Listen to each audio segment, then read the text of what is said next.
Yeah. So in 2022, the U.S. healthcare spending reached $4.5 trillion, which averages $13,493 per person. Wow. Read that next sentence there. What's that? What? Read the next sentence. By comparison, the average cost of healthcare per person in other wealthy countries is less than half as much. Wow. I mean, we talked about this with Ganino, right? It's like we spend the most. America spends the most on healthcare and is what, like 32nd? Yeah, we're the sickest. In the, yeah, it's just, it doesn't make sense. It's not a business model that works, you know? That doesn't sober you. Yeah, I know. But you guys, you have to think of this. If you're sick, there's two things you do, and 99% of Americans do the first. You run to a doctor. As Evan knows, I don't have a doctor. Yeah. I have a lot of doctor friends. I don't, a prostate check, what's that? You know, a colonoscopy, that doesn't sound good to me. Yeah. And so I'm just a guy who's made it to 75, you know, without all of that, thank God. Yeah. The other 1% will say, why am I sick? I talked about this the other day on television. If I'm a man and I get out of bed in the morning and there's blood all over my sheets, it's probably time to visit a doctor. Yeah. It's probably time to get a colonoscopy. It's probably time, maybe too late. That's what the foundation of medicine is based on, is pre-testing, finding out if you have a lump in your breast. Well, it doesn't feel like, but our machines can tell earlier. We don't tell women that those devices are about 58 mammograms, about 58% accurate. PSA, don't even go there with me. Yeah. You know, it's not accurate at all. It's highly used. It generates billions of dollars. But I think most urologists honestly would tell you it's a ballparker at best. Yeah. Let me ask you this. So, like you'd said, if somebody does a chest x-ray and has a lump that is that could potentially be fungus, to where it is a dangerous part to give that 6-day evaluation they would need in order to determine if it is fungus. What do you think is the best protocol in that case? I mean, do you start treating with antibiotics, or is that just going to throw fuel on the fire? If so, as you know, antibiotics, women who are on antibiotics for a long period of time, a lot of them end up with vaginal yeast infections. We know that antibiotics fuel fungal infections, so we have to be careful, but not as careful as saving that person's life. Yeah. So often antibiotics are given initially. It's just the way business is done.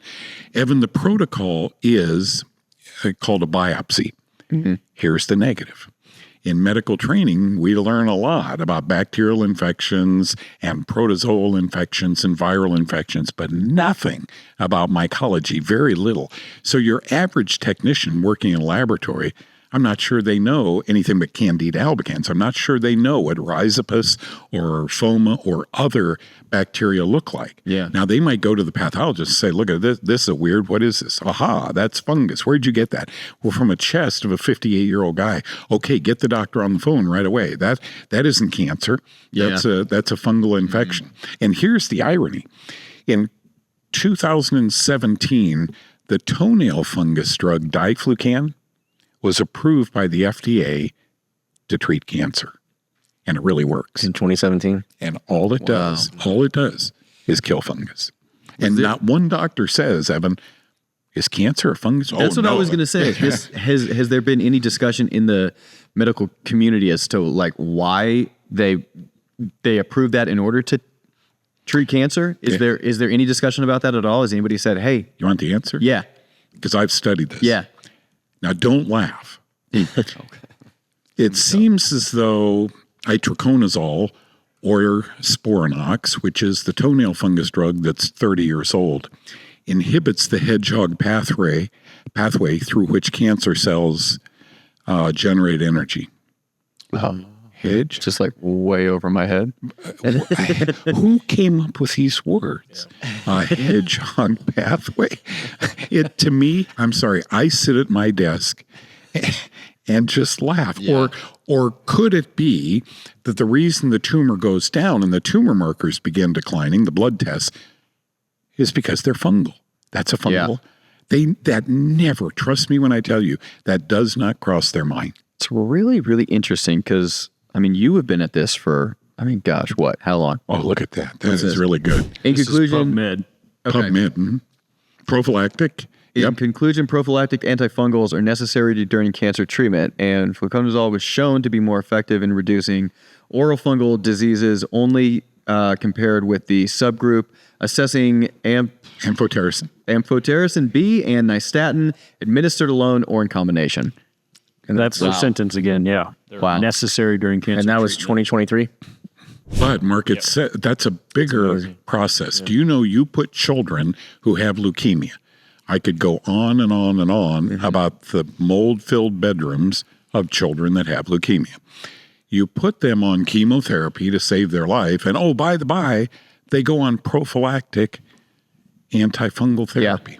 Yeah. Is the reason children recover from, disastrously blood cancers is the reason the antifungals, they put them on prophylactically, or the chemotherapy that everyone knows is such a lifesaver. I don't know. It was great to read that because, Doug, I've known you since 2010.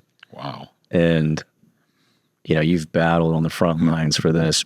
But 2017, 2023, that there's finally studies and articles coming out. Mark, I feel like it's okay to die now. I feel like after 54 years. But try not to. Right, I'm not going to try not to. But I have this pill. A doctor just gave me this pill.